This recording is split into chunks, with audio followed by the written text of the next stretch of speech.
Ricardo, I'm the co-founder of Catena, and I'm here at Maria One talking to founders to learn what they're actually building. I'm here today with Jussi from ExecutESG. Thank you, Jussi, for being here. Kiitos. Kiitos. That's your obrigado, my kiitos. That's enough of Portuguese and Finnish for the day. You talk a lot about combining strategy and sustainability. Where do companies completely get this wrong? Yeah, it's a good question. I think where they get it wrong is that they do two different processes. They make decision making related to sustainability, and then on a side they make decision making related to strategy.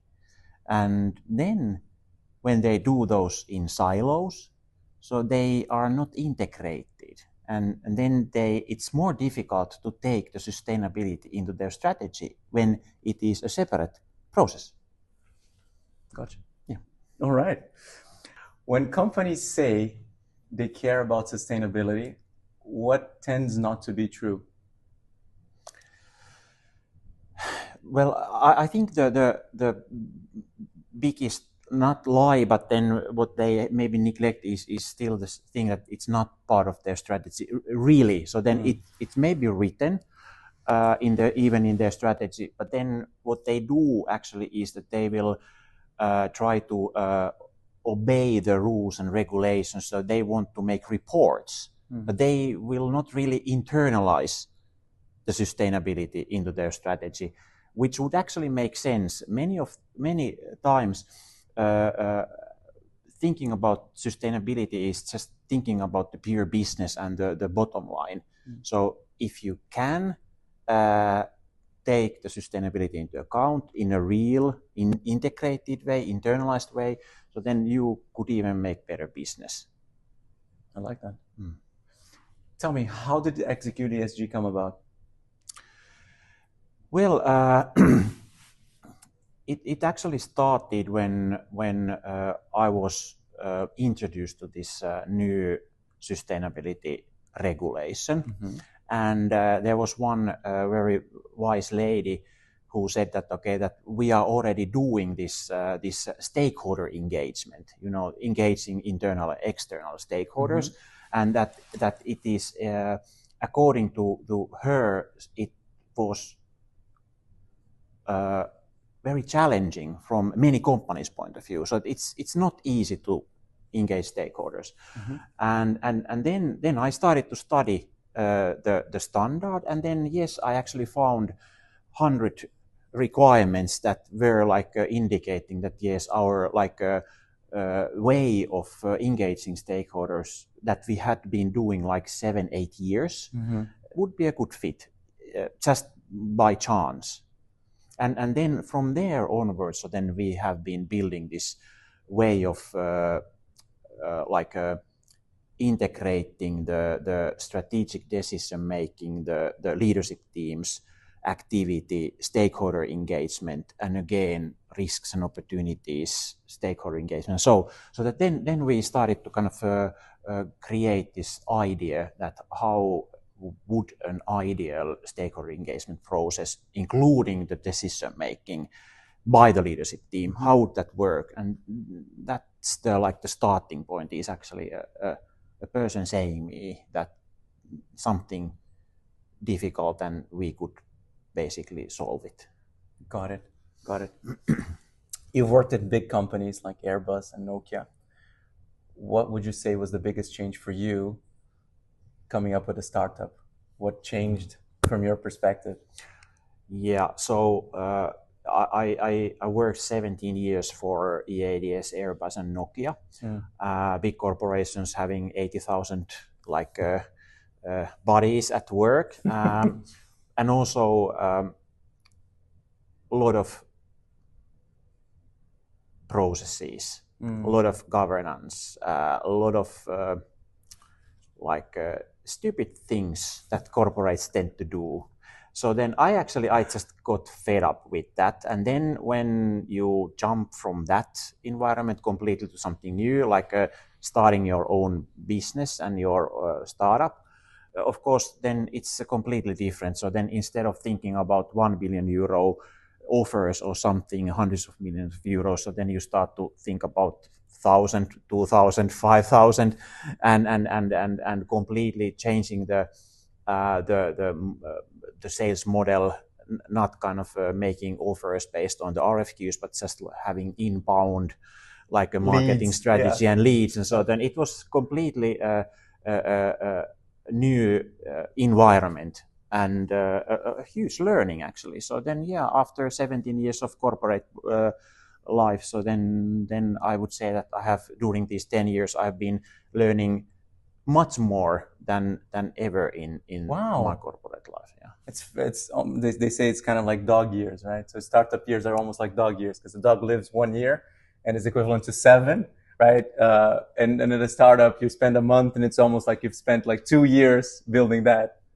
sure. And then you need to tap into every part of the business, one way or the other, whether it's admin or sales or marketing or projects or whatsoever. So then it's a huge learning. Yeah, and you also get to know yourself better. Amazing. I have a question that I'm not, from a personal perspective, I've forgotten about the script now. I've worked with my father for a couple of years at the family company, and that was not easy. That was good in many aspects. Yeah. But I would say that it changed our relationship in a number of ways between the two of us. Would you say that working with your son at the company changed the way you interact, or not much? Or Yeah, I think it has changed. So then, first of all, I mean, we have been working together like 3 years or even a bit more, something like that. I mean, quite a long time. And then, of course, I mean, I know, I mean, for sure, I know my son better now than I knew him 4 years ago, because now I know the work character, the work version of him, of him, and then I have learned. I mean, we have learned together. I mean, now we can quite easily reflect on our good and bad sides, and we can be very honest. We don't need to be, because that's like the ultimate, like that if you think about from group to team and everything. So then I think that we are on a level with my son is that then we are completely open, and then we can be very like ruthless, and then still like not being hurt by it. That's great. Yeah. So yeah. It strengthened the relationship. Yeah. I think so. Amazing. Yeah. I think so. But yeah, it's so like it's completely like honest, and then in good and bad. But then it's good because then it is in good and bad. So yeah. I think it's I'm not sure if I'm recommending it to everybody, but then that's just from learning point of view. I like the honesty. Yeah, it's a good stuff. Yeah. Okay. Yeah. And perhaps last question, what advice would you give to someone starting a company, especially if they're coming from the corporate world? Okay, so I think starting a company or startup, it's like what you actually should understand and be prepared is, of course, that you actually need to do everything, so that there is no like I cannot like select that I would do this and then that I wouldn't. I don't do that, and I don't do that, and I don't do that at all. So then I will give it to somebody else, because there is no somebody else. Is that actually you need to take the responsibility by yourself.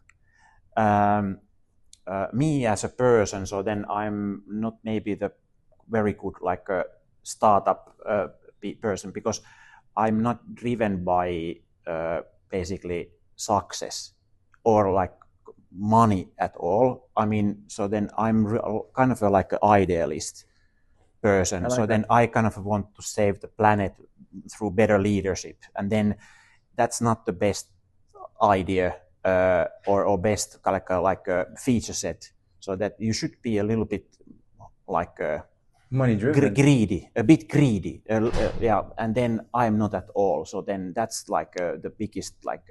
So you need to be greedy in a healthy way. You need to be greedy, because we are operating in this world where the money talks. Eventually, at the moment, it still talks. So then it's that's why I would recommend the corporate people that starting their own businesses, they need to have a healthy, greedy approach also. I don't disagree with that at all, but I love the fact that you're bringing the idealism into it, and I think it's part of being a startup. No, that's true. Yeah, that's true. But then I'm like I'm not far right or far left, but I'm far end. I'm too much of an idealist. So then I go very easily into this kind of save the world through better leadership loop, and then that's like my rabbit hole, and then that's not a good place so to be, I guess. Yeah, so that's why, I mean, you always need to have these commercial people surrounded by you that are having the enjoyment of making the victories and top lines and bottom lines. So then that should be, then you should take like a commercial people early on. The first is somebody that is thinking about the sales and the revenues and the profits and so on. Gotcha. I think that's really important. Gotcha. You said something, I don't want to overextend it, but you said something that made me curious, because you said it a couple of times, that you want to change the world through better leadership. How does that play out? Like, can you illustrate that for me a bit better? Yeah, well, I mean, what is your rabbit hole like? What is the thing that you keep on thinking about? Yeah, well, it's basically that. Then, if we think about most of the companies and the leadership teams there, so they are, I mean, everybody's like saying that they are so busy, they don't have time, and so their biggest asset, or the lack of asset, is the time. And then if they do, like, consider that you are running, or leadership team that is running a B2B company, they have the the ISO 9001 stuff, and these then you have the quality requirements, you have the sustainability requirements coming from the big customers, and then you need to make the strategy and action planning. And so if you do those like in 3 different streams, and then you end up in making bad decisions, and they are in silos, or you make one good strategic decisions and then bad sustainability and leadership quality decisions. So then you are kind of like hurting yourself. So then I think that then when we can introduce this kind of a delightful structure, which is our software is enabling that, where the leadership team can feel a sense of belonging, sense of achievement, and then the sense of autonomy. Those are the basic psychological needs. If the leadership team as a whole can experience those, then through repeating that, they are much better leaders, and then that has a huge ripple effect to the employees and their families, and the positive like circle is accumulating. If we are able to help some of the leaders, or many of the leaders or leadership teams, to do that, so then through that, human beings are better off in making their waste management better, to kind of think about their consuming habits and so. And then through that we can save the planet.